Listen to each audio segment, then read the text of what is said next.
In the 9th year of my entanglement with Ethan Hart, his mistress burst into my birthday banquet to announce that they were true love and to demand that I agree to a divorce so they could be together. Ethan watched coldly from the side, waiting for me to handle his unruly lover the way I always did. But that day I suddenly felt tired of it all. I stood up, gave him a small smile, and said I was going to the garden for some air. Ethan didn't think much of it, assuming I'd slipped away to cry. An hour passed, then 2, then 3, and I still didn't return. He finally went to look for me himself. In the garden there was only a cigarette burned down to ash and a ring. He knew I wasn't coming back. By the 5th year of our marriage, Ethan was keeping a cool, captivating ballerina on the side, a woman named Mia Bennett. People told me that the first time Ethan saw her, he was bewitched by her willowy, moonlit grace, like a fairy dancing under the night sky. He kept her outside our home and pampered her like a hidden treasure, tucking her away so no one could see her, not even me. Yet now, Mia showed up of her own accord. Her eyes were red as she looked at me, accusation in them. "Mr. Hart doesn't love you anymore. The one he loves now is me. You're binding him with marriage. Don't you think that's cruel and unreasonable? Mr. Hart and I truly love each other. Please agree to a divorce and let us be together." She cried so pitifully as if I were the wicked woman blocking a doomed soul from happiness. I only found it ridiculous. True love? You fell for another woman's husband and don't feel ashamed? Mia's face blanched, and in the next second she cried even harder, even more aggrieved. "You're right. Loving a married man is shameful. You should scold me, but I'm the one who's wrong. Love itself isn't wrong. I just want to be with the man I love forever. I really love Mr. Hart. I don't want to be separated from him. Can't you just let us go?" Her words were absurd and childish, but Ethan thought she was adorable and fearless. He gently wiped away her tears and coaxed her in a soft voice. "All right. Be good. Don't make a scene. I'll come to you tonight." Everyone was stunned. He trampled my dignity to back Mia, favor no other lover had ever enjoyed. In the past, others had come to my door to tell me to leave. When Ethan found out, he personally taught those lovers a brutal lesson. He warned everyone, "Ava Grant is my wife. No one is allowed to provoke her." But today, after Mia ruined my birthday, Ethan not only indulged her, he even asked his secretary to escort her home personally. Then he walked up to me, his voice low. "Don't worry, I won't let her act out again, so don't lay a hand on her." It was a warning. I didn't nod right away. Ethan's brow eased into a light frown, his gaze cold as ice. "Ava, Mia is young. She doesn't know any better." He was even making excuses for her. "I understand. Don't worry," I cut him off, nodding my agreement. Ethan's expression softened a little. He reached for my hand. I pulled away without thinking. His face sank with displeasure, but I gave him a brief smile. "I'm going to the garden for some air. Come back soon," he said. "It's time for you to cut the cake." I turned and left. Ethan's eyes stayed on my back, but I didn't look back, not once. Outside the banquet hall, a fine rain was falling. I lit a cigarette. In the curling smoke, for reasons I can't explain, I suddenly remembered the day Ethan proposed to me. It seemed it was raining then, too. We met when we were 3, fell in love at 16, and at 23, Ethan's startup took off. He made his first fortune.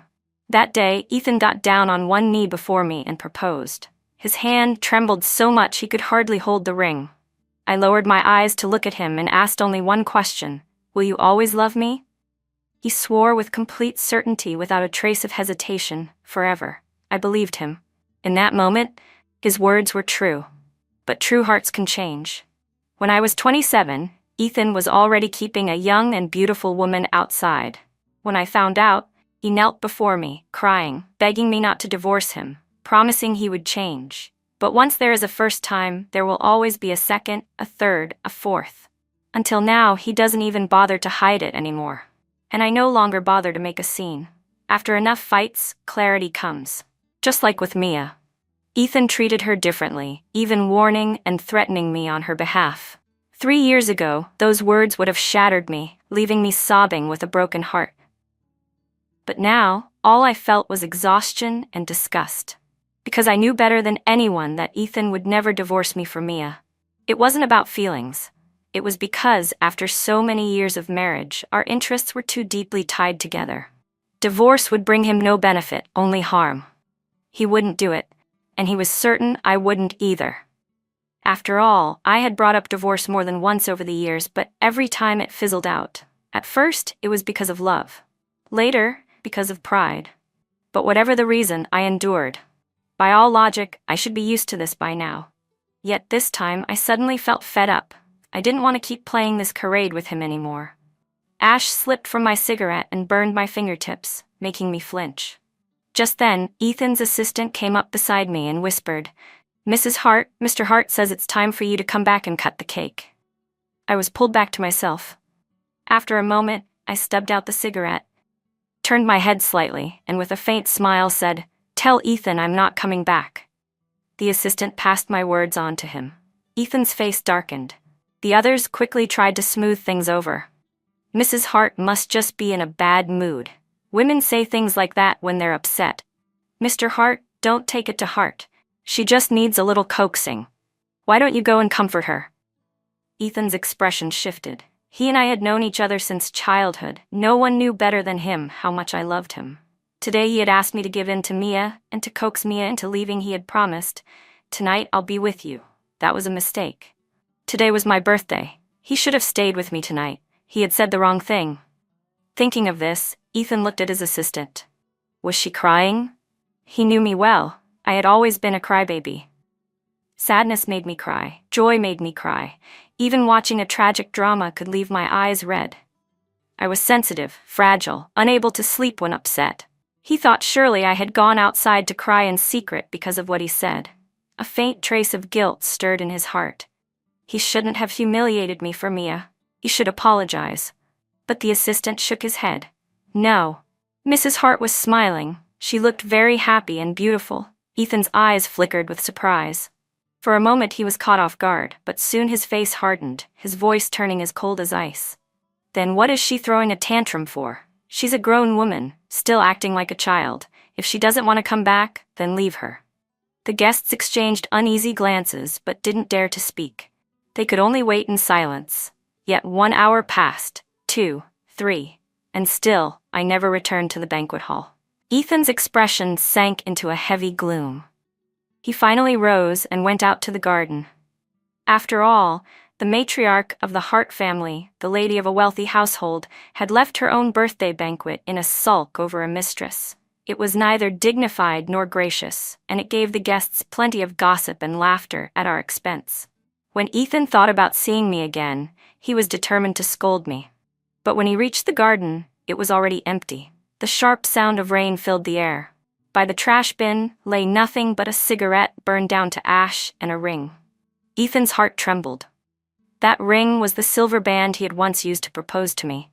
Over the years he had bought me countless pieces of jewelry, but I cherished that plain silver ring above all, treasuring it like it was the most precious thing I owned. And now I had thrown it carelessly into the trash. I didn't want him anymore. The wind picked up, sweeping the rain harder against his body and soaking through his shirt. He was freezing, but in that cold clarity he understood one thing. I wasn't coming back. When I returned to the villa, the first thing I did was call my lawyer. He was professional and efficient, calmly walking me through the details of asset division. After all, this wasn't the first time he had helped me prepare for divorce. But unlike before, when everything always ended without resolution, this time was different. I was serious. I was focused. I don't know how long had passed before my phone rang. It was Ethan. He must have realized I'd left early without telling him, costing him face in front of others, and he sounded irritated. When I answered, his voice was cold. "Ava, what the hell are you trying to do?" I motioned for the lawyer to pause, then spoke in an even, almost detached tone. "I want a divorce." On the other end of the line, there was a beat of silence. When Ethan finally spoke again, his voice had softened. "Is it because of Mia?" I didn't reply. He must have thought he'd guessed correctly, because his voice eased, as if trying to reassure me. "She ruined your birthday. That was her fault. You have every right to be upset. I'll have her go apologize to you right now." Even at this point, he still believed I was acting out of jealousy over Mia. He still couldn't bear to cut things off. It was almost laughable. I let out a small laugh, then interrupted him very calmly. Ethan, this has nothing to do with anyone else. I want a divorce simply because I don't love you anymore. Your future is your own, but I won't be walking that road with you. At last, I said the words that had weighed on me for years. It felt like setting down a burden I had carried on my back for too long. There was a trace of melancholy, but far more than that, there was relief. Ethan was silent for a while. All I could hear was the faint tapping of his fingers against a desk, proof that he was thinking. When he finally spoke again, his tone was heavy. "So what are you making a fuss about this time?" He still thought I was throwing a tantrum. But this was a familiar script. Every time I discovered his affairs, every time I confronted him, every time I wept and demanded answers, he would look at me with that same weary coldness, confusion in his eyes, and say, "All these years, my money and my company's shares have all been in your hands. Those women mean nothing, just passing amusements. None of them can ever threaten your place. You will always be my wife, Mrs. Hart. Whatever you want, whatever you wish to buy, you can have immediately. Just look around you. So many women struggle every day just to make ends meet. Their yearly salaries can't even compare to the starting price of one of your rings. Ava, what exactly are you still fussing about? What more do you want?" And truly, what was I dissatisfied with? A life of luxury. Fine clothes and endless wealth, a lifestyle countless people envied. Even my father, after beating Ethan once in fury, eventually pulled me aside and gently persuaded me to let it go, to pretend I didn't know, to just endure. "Love isn't worth as much as gold and silver," he said, and I knew that was true. But I couldn't swallow it. I couldn't accept that the ending of a bond that began in childhood and weathered hardships together would be one of estrangement and empty appearances. A false happiness. I couldn't accept that two hearts once united would become weary and resentful of each other. So I cried. I raged. I brought up divorce again and again, hoping that by doing so I could force him to repent, to change, to love me again. The end result was that lovers turned into enemies. Love made me wish he would live. Hate made me wish he would die. I once thought those words were absurd, but during my darkest days, I came to believe them. I said to Ethan, "You probably won't believe this, but there was a time when I truly wanted to kill you and then kill myself." I thought he would be horrified, but instead he asked, "Then why didn't you succeed?" I froze for a second, then gave a faint smile. My voice was soft. "Because that day, you called me baby. Baby, like a treasure, precious and cherished. My mother died young, and my father raised me alone. He gave me that nickname. When Ethan learned it, he started calling me that too, and he kept calling me that for so many years. When we were young and carefree, he would grab my hand as we ran down the dirt road to school. He'd turn back with a grin and say, 'Baby, hurry up, or we'll be late.' On our wedding night, he kissed my forehead, his fingers trembling, and whispered, 'Baby, I love you.' The day my father passed away, Ethan held me tightly in his arms, murmuring again and again in my ear, 'Baby, you're not an orphan. You have me now, don't be afraid.' That was when he loved me the most. But at some point, he stopped calling me baby. From then on, whenever he spoke, it was just Ava. I thought I had forgotten that name completely. But that night, when I got him drunk and wrapped my hands around his neck, squeezing tighter and tighter, he opened his hazy eyes and saw my tear-stained face. His first reaction wasn't to struggle against my grip. Instead, with a cold expression, he asked, 'Baby, why are you crying? Did someone bully you?' I froze. He was drunk. He didn't remember his betrayals or how deeply he had hurt me. The only thing he remembered was that he once loved me so much he couldn't bear to see me cry. So when I told him it was him who had bullied me, Ethan panicked instantly. He looked up at me, his voice pitiful. "I'm sorry, baby. I was wrong. Hit me if you want. Tomorrow I'll take you to Uncle Lee's for roasted sweet potatoes, okay?" When I was young, I adored those sweet potatoes Uncle Lee sold at the village entrance, but I was always too reluctant to buy them. Ethan would save up money just to get them for me. I'd offer him a bite, but he never wanted to take it. Only when I forced it into his mouth would he eat it. That was when we were poorest. That was also when he loved me most. Whenever he upset me, he would always look at me pitifully, like a little stray dog terrified of losing its master. Just like he did that night. And so, weak as I was, I relented. I loosened my grip on his throat, untied the ropes binding him, and walked out the door, to the sound of his increasingly frantic calls after me. I stood on the rooftop, looking down. I thought, since I couldn't kill Ethan, then maybe I should end myself instead. But just as the thought formed, a sharp sound tore through the night sky. I looked up, and fireworks exploded in front of my eyes. Red, blue, pink, brilliant, dazzling, lighting up half the heavens with breathtaking beauty. Now, as I gazed through the floor-to-ceiling windows at the pitch-black night outside, there were no fireworks. My voice was light and gentle. In that moment, I suddenly didn't want to die anymore. I was even glad I hadn't killed you. Otherwise, I would have never seen fireworks that beautiful again. On the other end of the line, Ethan was silent for a long time. I thought he was horrified by my past madness. But after a pause, he suddenly asked, "Do you still want to kill me now?" His voice was serious. So I considered it, then answered just as seriously, "No, it's not worth it." Ethan never agreed to a divorce. It had nothing to do with feelings. After all these years of marriage, our interests were far too deeply bound together.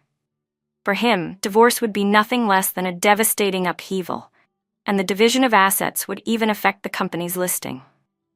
For Ethan, there was no benefit in agreeing to divorce, except the fact that I would be free. He was an excellent businessman, and he never did anything that wasn't to his advantage. So he chose to ignore it, just as he had ignored my hysteria in the past. This time, he ignored my request, ignored the divorce papers my lawyer sent, and ignored the property settlement agreement. I had no intention of dragging things out with him. I simply asked my lawyer to tell Ethan that if he refused an amicable divorce, then I would take him to court. After that, I packed my things and left the capital. Just before my plane took off, I received a text from Ethan.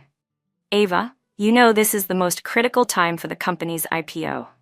Do you have to make trouble right now? After all these years, do we really have to come to this?" I thought for a moment, then replied with a single word, "Yes."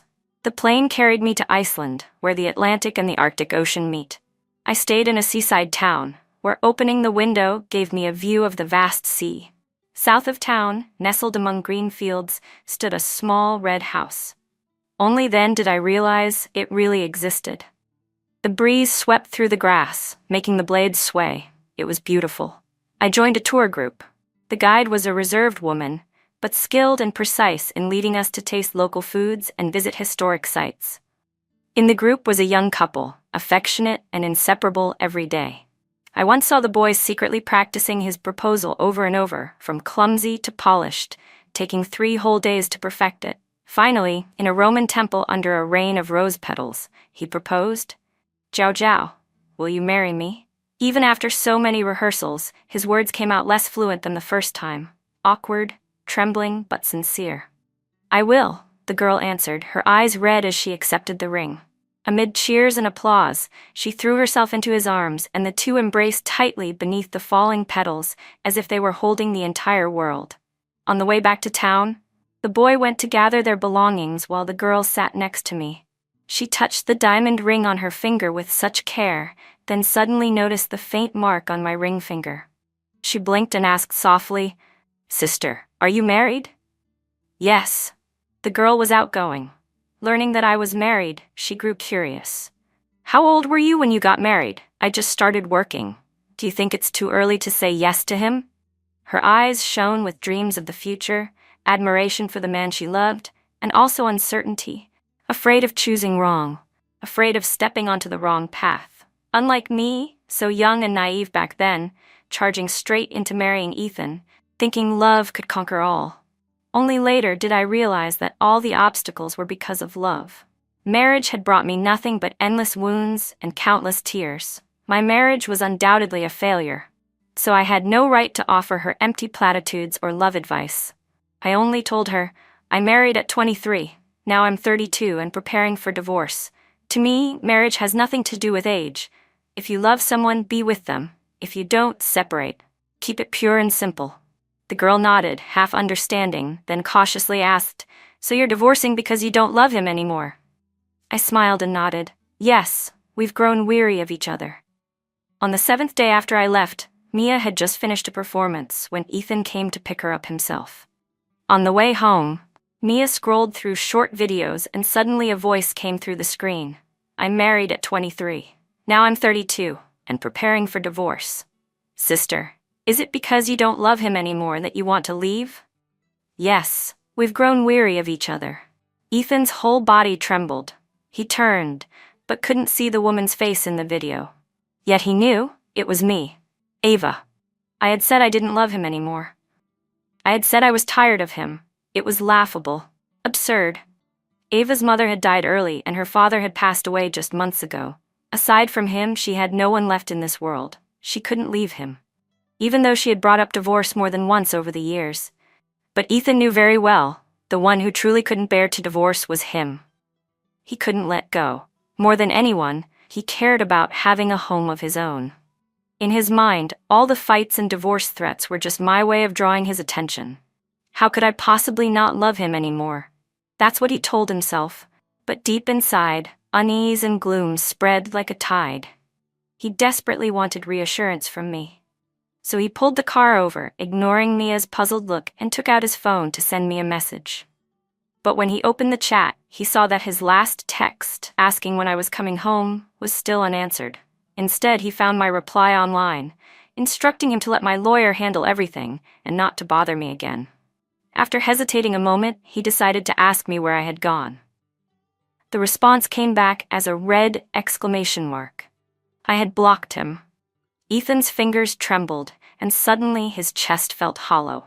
At that moment, he heard the girl in the video ask me, then if he changes his mind now and tries to win you back, would you forgive him?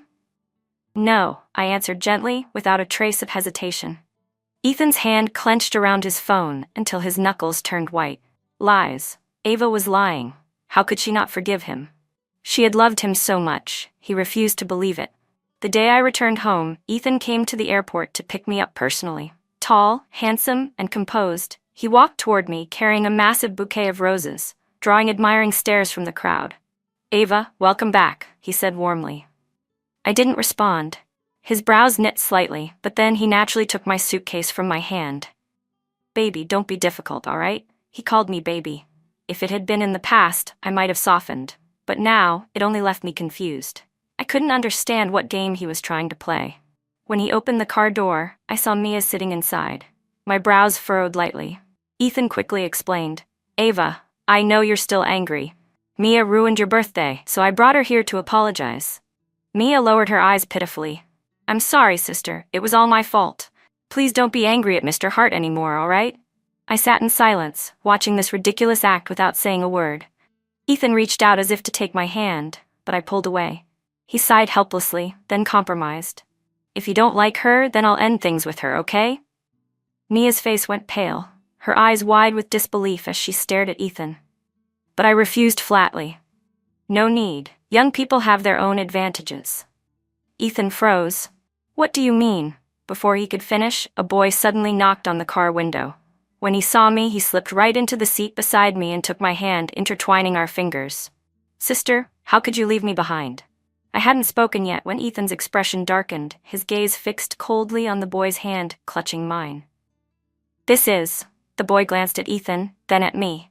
Ex-husband? I nodded. The boy beamed, full of youthful energy, so radiant it was almost blinding. Hello, ex-husband. I'm Liam Summers, your sister's little sweetheart. His frankness was terrifying in its boldness. Mia frowned, her voice sharp. How shameless can you be? Liam rolled his eyes. What's the problem? Aren't you also ex-husband's little sweetheart? What's with the double standard? Besides, at least I'm open about it. You, on the other hand, are a mistress sneaking into a marriage. You're the shameless one. You're the disgrace. Shameless. Liam's words tore Mia apart like a barrage, leaving her pale-faced, red-eyed, trembling with anger, yet still pitifully turning to Ethan as if expecting him to defend her like he always had. But this time, Ethan didn't even look at her. Go home first, he said flatly. I want to go to my apartment, I spoke up. Since returning, Liam had clung to me with nowhere else to stay, so he had been living at my place. Ethan's grip on the steering wheel tightened. Go home, I want to talk to you. His tone made it clear it wasn't a suggestion. Unhappy, I frowned, but after glancing at his expression, I nodded. Fine. Back at the villa, everything was still as messy as when I left. After all, when I walked out, I had taken anything valuable I could carry. The first thing out of Ethan's mouth was an interrogation. Who is he? I raised an eyebrow. My sweetheart, didn't you once say you couldn't accept an open marriage? Yet here you are with one young lover after another, and now I've found someone younger. Have you enjoyed your days with him? Ethan's brows knit tightly. He lifted his eyes to me, lips curling in a careless smile. Though his gaze was sharp and cold, I looked right back at him and laughed. Yes, quite enjoyable. Young men are full of energy. My calm answer shut down his mocking tone. I grew impatient. Ethan, is this what you wanted to talk about? If so, then I won't play along. He's young, and when he sleeps alone, he has nightmares. I should go keep him company. Those words were familiar because he had once said them to me. Ethan clearly remembered because his expression turned stormy in an instant. But the next moment, he suddenly stepped closer, towering over me with a faint smile. Ava, let's both end things with them and start over. I love you. I pushed him away and lifted my weary eyes to his. You don't love me. You're just upset that someone you thought would never leave actually did. It's your pride that's hurt. You've always been obsessive. When we were kids, if a pancake was missing a corner, you'd rather starve than eat it. Now, you'd rather have mistress after mistress than let me go, because keeping me means preserving your perfect marriage. All these years, I've known you better than anyone. I know your indifference. I know your selfishness. You're tired of me, but you won't allow anyone else to have me. That's not love. That's arrogance. Ethan, you really are sick. Get help. Ethan turned and fled in disgrace. But the very next day, he was back outside my door, insisting on driving me to and from work. I didn't refuse. Until the divorce was finalized, we were still on the surface, a respectable, wealthy couple. Ethan became more attentive than ever. No matter what he did, he had to report it to me, sending text after text. I didn't read them, much less reply. At the company, people addressed me as Mrs. Hart. They all knew who I was, and I had no interest in working 9 to 5. With money, I had no hobbies born from hardship. I held a nominal title, showed up occasionally, and that was enough. It was because of friends in the company that I learned about Mia's situation. That day when I visited, a friend saw how Ethan kept coming by my office for no reason. She asked me if he was trying to win me back. I laughed scornfully, then invited her to dinner after work. She agreed. I sent Ethan a message, "Don't pick me up after work today." "Then I'll come get you once you're done," he replied. "All right," I answered. After work, I left with my friend. As she drove, she said, "Mr. Hart must have ended things with Mia. I think he still cares about you. As long as you're upset, no matter how much he likes her, there's no way he'd keep her around." I gave a faint smile. Maybe. These past few days, Mia had called Ethan countless times. I'd even seen the calls myself, but he hadn't answered a single one. Even when I told him, "Pick it up, maybe it's something urgent," Ethan just looked at me with an expression that was complicated, frustrated, and sad. "You really don't care?" he asked. I looked him straight in the eye and shook my head. I stopped caring a long time ago. Right there in front of me, Ethan blocked Mia's number as if he truly meant to start over. At dinner, my friend asked, "If he's really changed, then are you still planning to divorce him?" I didn't answer. Instead, I turned my gaze out the window. The sky had already gone dark. There weren't many people on the street. A tall man stood beneath a lamppost, his face obscured by shadow, but his figure sharp and unmistakable. A girl rushed out of an apartment and threw herself into his arms. He lowered his head and kissed the corner of her eye gently. Just then, a car drove past them, its headlights sweeping across their faces. I saw them clearly. Ethan and Mia. I sat in silence, watching for a long moment, then raised my phone and recorded everything. At that moment, my phone buzzed. A message from Ethan. "Are you done? I'll come pick you up. Don't bother, I'm not coming home tonight." The reply came instantly. "All right." Looking down, I saw Ethan holding Mia's hand, the two of them smiling as they walked into the apartment together. That night, near midnight, I was woken by the sound of my phone. It was a message from Mia. She had sent me a picture. Ethan asleep on her chest, her skin littered with messy kiss marks, the intimacy unmistakable. The once aloof ballerina now gloated openly. "Your husband is so good in bed. Sister, he hasn't been interested in you for a long time. Why keep clinging on and refusing to divorce? Don't you want to keep at least a little dignity? I saved the photo. After a moment of thought, I transferred her 52 cents, with a note. Payment for services rendered. Mia went berserk, flooding my phone with furious messages.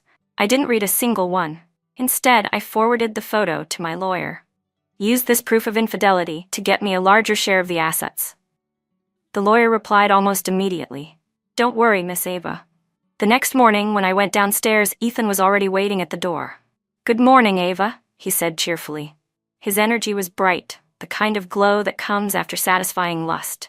In his hands he carried my old favorites, pan-fried buns and soy milk. I ate a few absent-mindedly, answering his questions half-heartedly. My indifference obvious. Ethan, who had risen so high in power, wasn't used to such blatant coldness. His face darkened. Ava, must you treat me like this? He stopped the car and looked at me, and in his eyes I caught a flicker of grievance, as if I were the one betraying him. But when he met my calm, detached gaze, he found himself unable to say another word. Then sign the divorce papers, I said flatly. If you can't stand it, then don't. His face chilled instantly. Don't even think about it, he said, his voice firm and unyielding. I sighed, leaning back in my seat, feeling a mix of weariness and resignation. Ethan, you really are pathetic. When I loved you, you hurt me. Now that I don't, you cling to me. Pathetic and exhausting. He continued to refuse, dragging things out, clinging to our marriage. He tightened his control over me, afraid I would meet Liam. But Liam, unable to find me, would wait outside the company, blocking my path, clinging to my arm and whining. Do you not care about me anymore? I would smile, coaxing him gently. Of course I care. In full view of everyone, I would soothe him until he finally let go and left.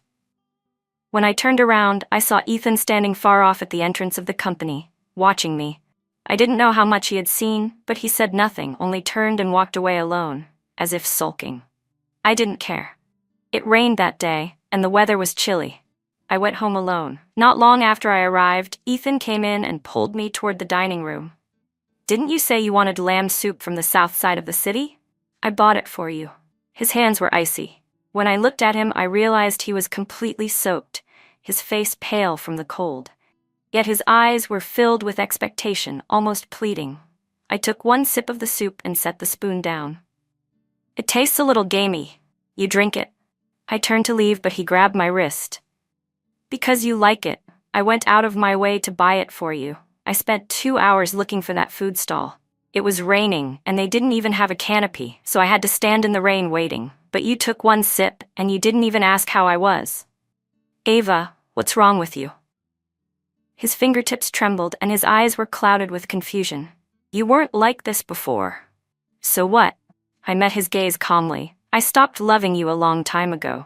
To me, you're nothing more than a stranger. Do you expect me to show care and concern to a stranger? You move yourself with these grand gestures and expect me to be grateful.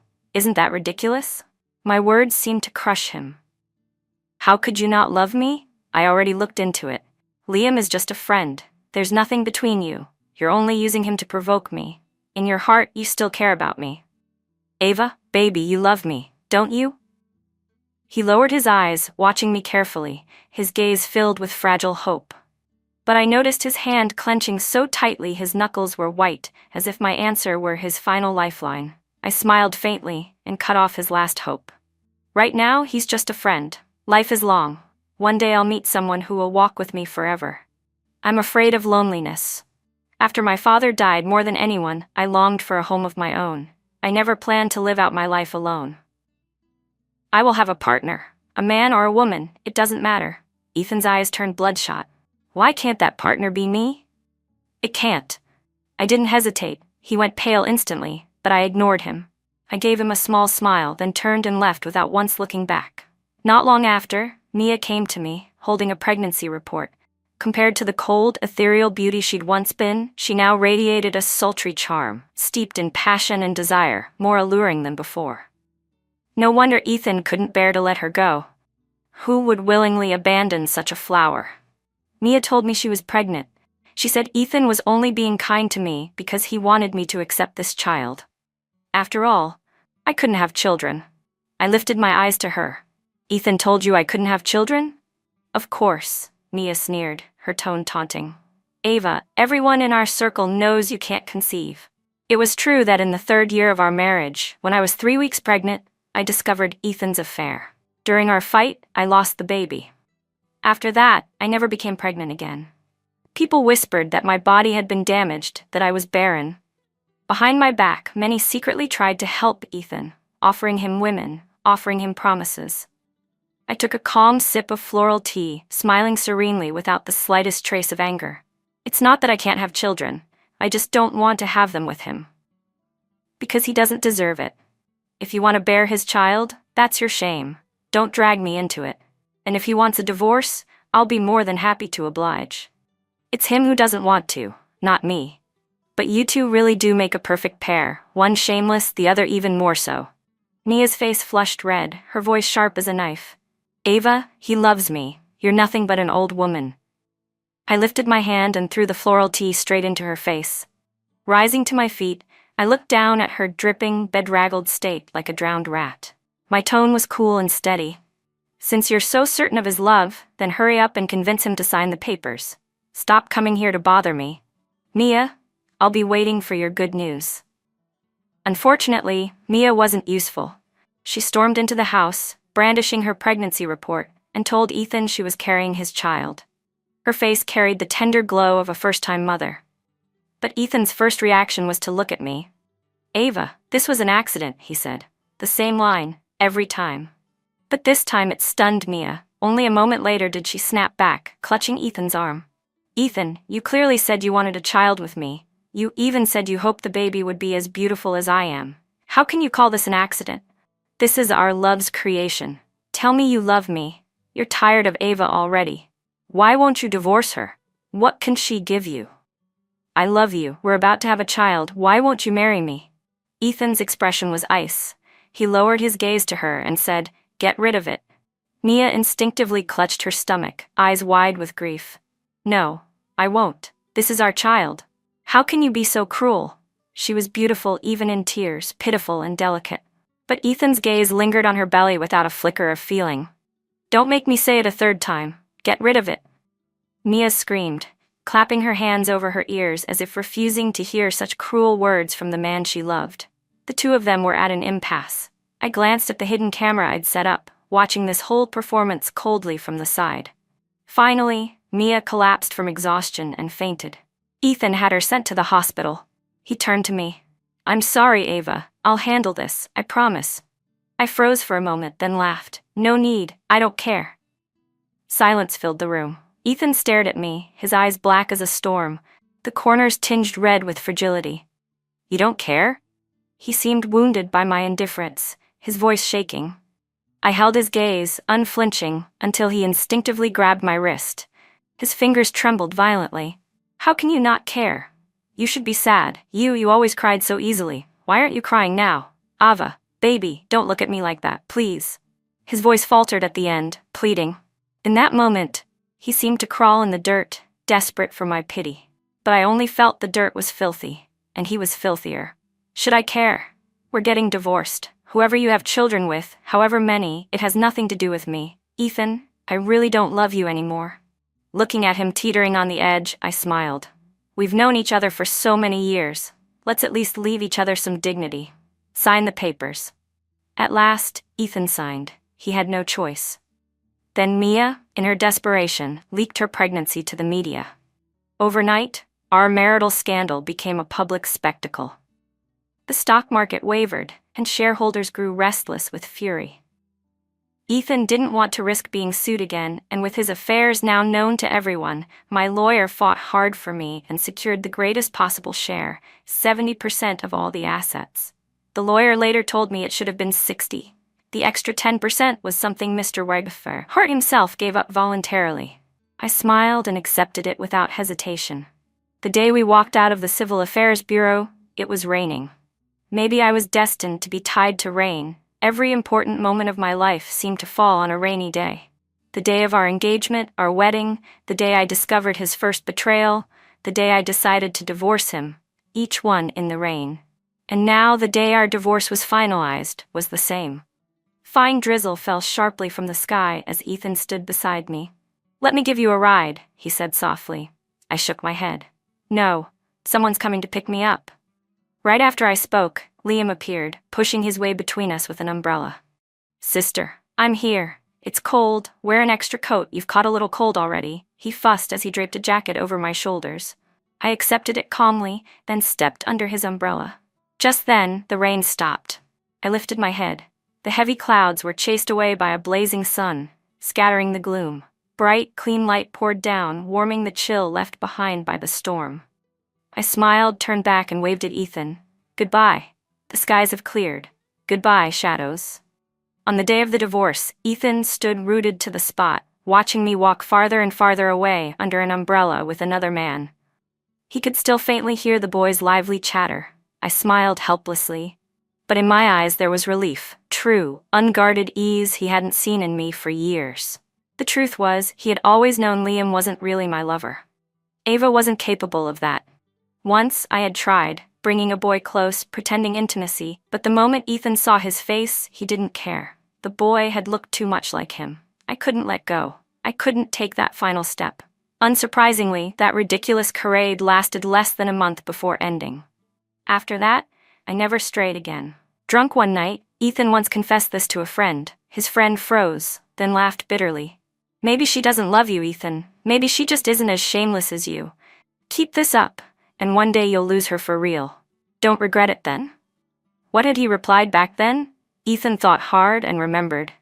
He had smiled, full of certainty. "Impossible. Ava can't live without me." He had believed it. He had told himself he'd long stopped loving me, that after so many years he was sick of me. Yet now, as he watched my figure drift farther and farther away, his chest felt torn open, as though he had lost the most important thing in his life. For a moment, he wanted to run after me. But just as he took his first step, he stopped. He knew I would never turn back again. "Ava, I truly don't love you anymore. Let's end this." I hadn't lied. I didn't love him. Not anymore. My future would be like sunshine after rain, brilliant, dazzling. His, a lifetime standing alone in the downpour, but no one cared. No one would ever care again. The end.